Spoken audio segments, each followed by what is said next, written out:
हमने preceding section में ये देखा, सॉरी ऑर्डर में ये देखा, जो ऑर्डर 1 है, रूल 1 है, वो कहता है जी मदई कितने हो सकते हैं, मदईयान कितने हो सकते हैं।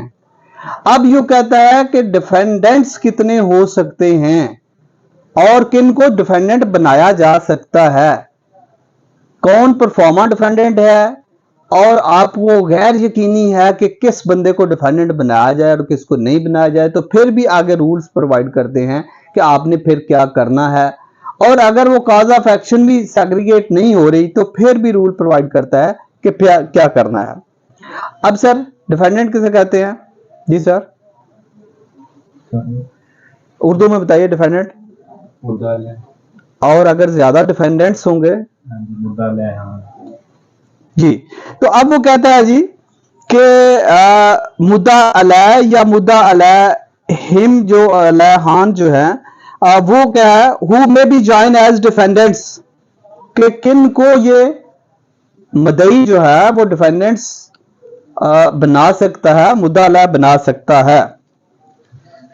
अगेन सर, हर पिटीशन में इनका अपना अपना नाम है, कहीं ये पिटिशनर होंगे, कहीं ये प्लेंटिव होंगे, कहीं रिस्पोंडेंट होंगे। तो लीगल बेशक वो ऐसे ही होता है, लीगल नाम उनका चेंज होता रहता है। ऊपर वो हाई कोर्ट में जाएंगे या किसी क्रिमिनल इशू में जाएंगे तो उनका स्टेटस चेंज होता रहता है। अब वो कहता है जी all persons may be joined as defendants against whom any right to relief in respect of or arising out of same act। पहली बात तो करता है जी एक ही एक्ट में जिनके खिलाफ कोई राइट अक्रू हो गया है, उनके खिलाफ कोई किसी प्लेंटिफ का राइट बनता है, तो सबको एज ए डिफेंडेंट ज्वाइन के। कौन?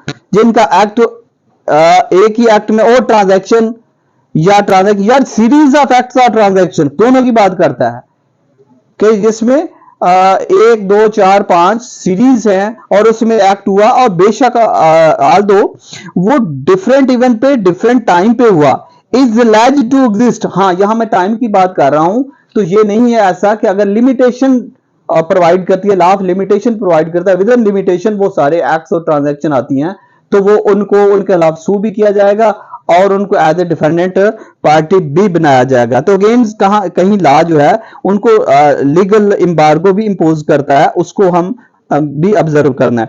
वेदर ज्वाइंटली, अब क्या है जी, क्लेम उनके खिलाफ है, ज्वाइंटली उनके खिलाफ हो गया है या सेवरली अलग अलग उनके खिलाफ कोई एक्शन हुआ है, और in the alternatives where if separate suit were brought against such person any common question of law or fact would arise। तो अगेन ये ऑलमोस्ट बारो कर रहा है वही अल्फाज जो है ऑर्डर 1 रूल 1 के, और नीचे इसी तरह ही रूल 3 भी यही प्रोड्यूस कर रहा है कि अगर डिफेंडेंट है और उनके खिलाफ जो रिलीफ है उनमें कोई कॉमन क्वेश्चन लॉ और फैक्ट्स का है, तो वो उनको एज ए डिफेंडेंट ज्वाइन किया जा सकता है। May we continue, we can.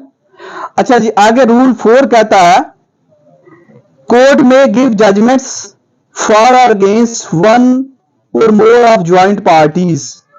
अच्छा, ये जरूरी नहीं है कि जितने भी प्लेंटिफ हैं सबको रिलीफ मिले, ज्वाइंट तो हो गया, ठीक है। अच्छा, जरूरी नहीं है कि हर प्लेंटिफ को इक्वल रिलीफ मिले या हर प्लेंटिफ को ही रिलीफ मिले, और लाइक वाइज वर्सा ये भी जरूरी नहीं है कि ईच डिफेंडेंट को ही उतना क्लेम देना पड़े। अब वो भी डिपेंड करता है उनकी लायबिलिटी पे, ठीक है जी, उनकी कितनी लायबिलिटी बनती है या बनता भी है कि नहीं बनता। अब इसके बारे में जजमेंट्स जो है वो उसको डिस्टिंक्शन करेगी और सेपरेट आ सकती है। A court may give judgments for or against one or more of joint parties. Judgments may be given without any amendments of such one or more of the plaintiff as may be found to be entitled to relief for such relief as he or they may be entitled to। अब वो जितना भी entitlement रखते हैं उनको relief मिल सकता है against such one or more of the defendant as may be found to be liable. Again एक डिफेंडेंट अगर क्लेम है किसका, डैमेजेस का, तो जिसके जितने डैमेजेस बनते हैं, तो आमतौर पर हम डैमेजेस लिखते हुए दावे में क्या लिखते हैं severally or jointly the defendants are liable to pay। तो हम दोनों या सबके खिलाफ डिफेंडेंट्स के एक काज ऑफ एक्शन अक्रू कर लेते हैं और बना लेते हैं, और फिर आगे चल के जब फुल फ्लेज ट्रायल होता है तो फिर पता चलता है according to their respective liabilities.